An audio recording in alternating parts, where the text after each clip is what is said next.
choose your seat, but please be careful. You have to negotiate with somebody, with all of you. I think it's probably based on if you think seesaws weight. Yeah.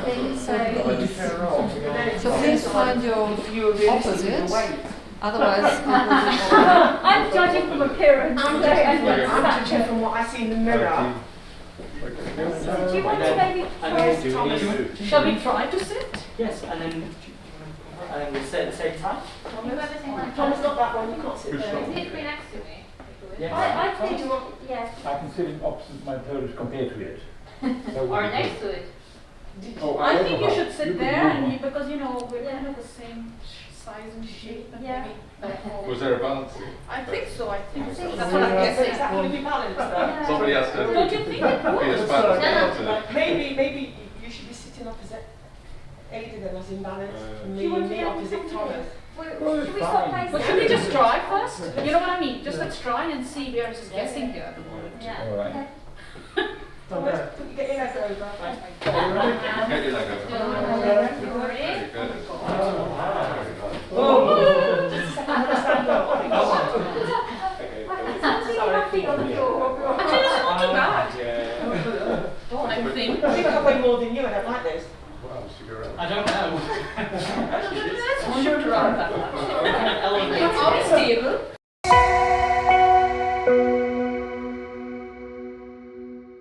So hi everyone, I'm Sadia Barber. I voted Brexit. When the EU started as a project, there was about 6 countries who went on to 12, and by the end of it was 27. And like anyone who's got to sell their own business, you can have rules and regulations at the start as a startup, but as you grow and expand, you need the time to go back and reevaluate and see, are they still applicable? And I just felt that that wasn't happening. I voted Remain in the referendum. I do think Brexit was a mistake. I don't think it's going too well. I think when we look at the empty shelves, we were never told that these things would be in short demand.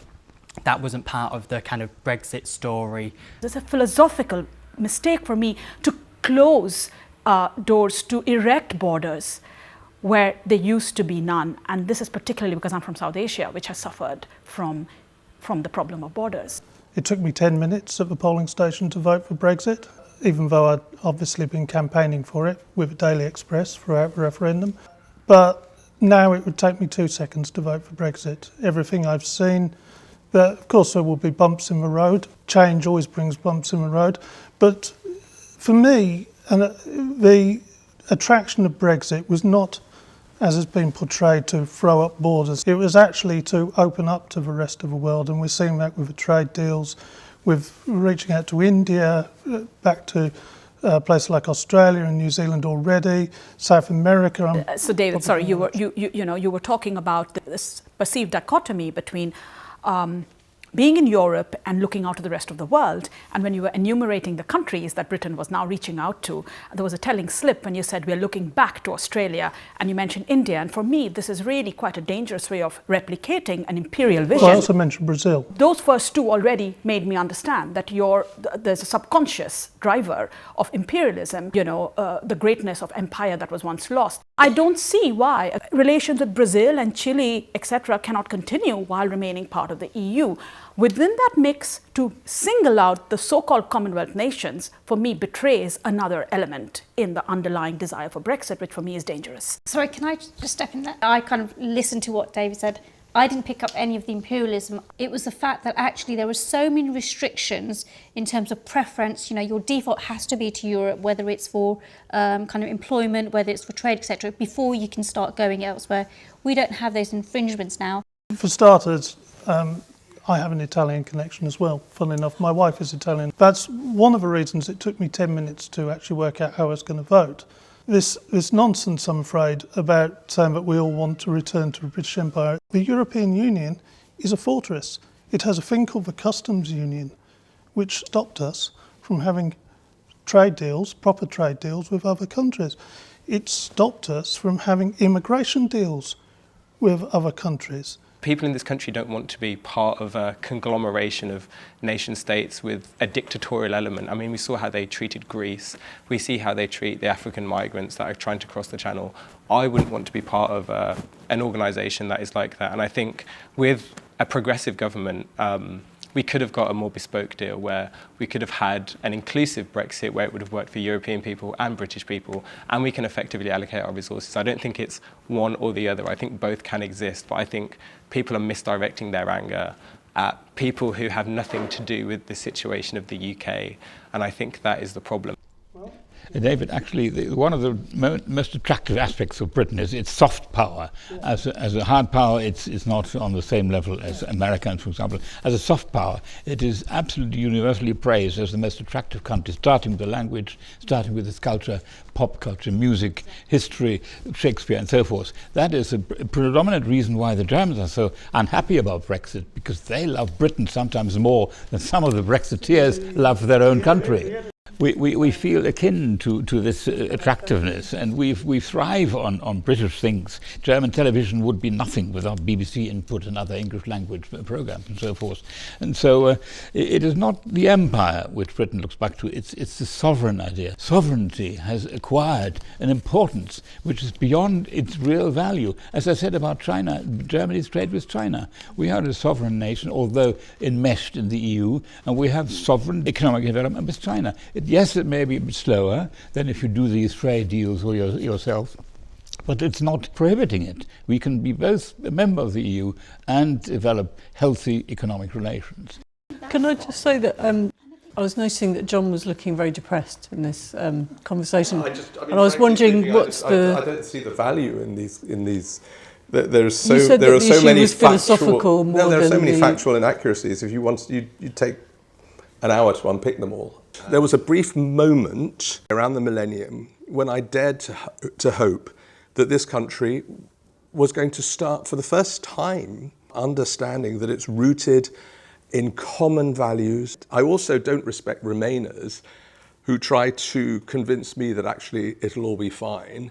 When Brexit happened, oh, don't worry, it'll be a sort of soft Brexit, it'll be a good Brexit, all the antagonisms would go away, Britain wouldn't be this sort of country where you sort of sit in the bathtub waving your flag and singing Rule Britannia. It'll be a different, open country. None of this has come to pass.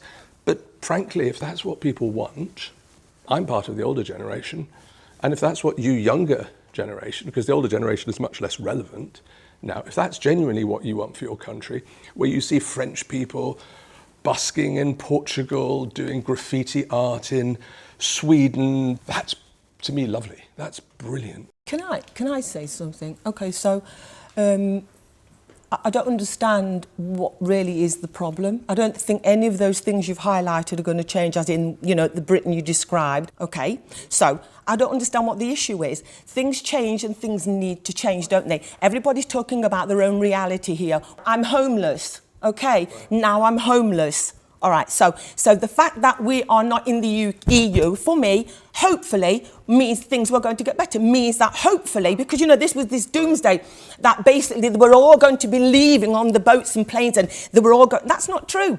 Because if you come where I live, every single city council property that becomes available goes to an EU citizen. Why is that? Why is that? I know that John is a city councillor in Manchester where we have a lot of these issues, and maybe John, what do you think the reason is that people can't get on the housing list? We're not building any council housing. Can I just ask you, how much is the housing shortage in Manchester, from your experience, due to Britain's membership of the European Union? Well, you know, EU citizens aren't at the top of the list in Manchester. I don't know if it's the case in Nottingham. I genuinely don't know. But in Manchester, that's not the case. It's obviously veterans, it's families, it's people who are vulnerable. Those are the people that are at the top of the list. It's not based on your nationality or anything like that. I'm vulnerable. I'm vulnerable, being homeless. How is that the fault of the European Union? I'm not saying it's the fault, and if I said it was the fault, I said it's part of the issue, didn't I? I think Giselle's main point is about resource. It's like it's managing. So when you're not part of the kind of EU and you can manage the resource, so it's about headcount. But people need to get a hold of themselves and sort themselves out. You can't blame the government, you can't blame Tom, Dick or Harry. People need to have a bit of dignity and pride in themselves. Look for a job. All right, well, no jobs are not easy to come by, but they have to, you can't be spoon-fed all the time, and people rely too much on benefits instead of sorting themselves out. Because I agree, we Brexiteers need to stop blaming Europe for everything, but also actually Remainers need to stop blaming Brexit for everything. And actually the one thing I really liked about Brexit was actually we could stop blaming the Europeans. We could stop having our governments and civil servants saying, well, it's the EU, we would do it, but it's the EU. Now it's up to them, and they've got to deliver. That now you're out of the EU, you have only yourself to blame if the things don't succeed. You really have to make the most of it, out of your own current affairs, and no longer to blame anything on anyone else. That is I think people in general should stop blaming everybody else and talk to one another. I just wanted to ask one question from you about how do you think people in Poland have viewed Brexit? From the people I know, well, I guess for a lot of Polish people took this as an opportunity to come back because they just didn't feel welcome anymore. So that's, I guess, the emotional side, and the other side is, of course, also the economical one and just the lack of security. Am I allowed to stay? Should I buy a house here? Will I be able to live here in 5 years? So I guess, I mean, that's what we are seeing as well, right? Just many people left because just they didn't feel like they have a future here. Do you think Poland will leave the EU? I hope they won't. I really hope they won't. I mean, that's a terrible thing to say, isn't it? But maybe we've learned from Britain. And in that way, maybe it's a good thing we've learned. Any ideas about how we can talk to each other better? Yeah, I mean, just looking around or listening around to what people have been saying, a lot of people have described themselves as patriotic, loving the country, and that's all similarities that I think a lot of us have. I certainly want to believe in Britain, and I love my country.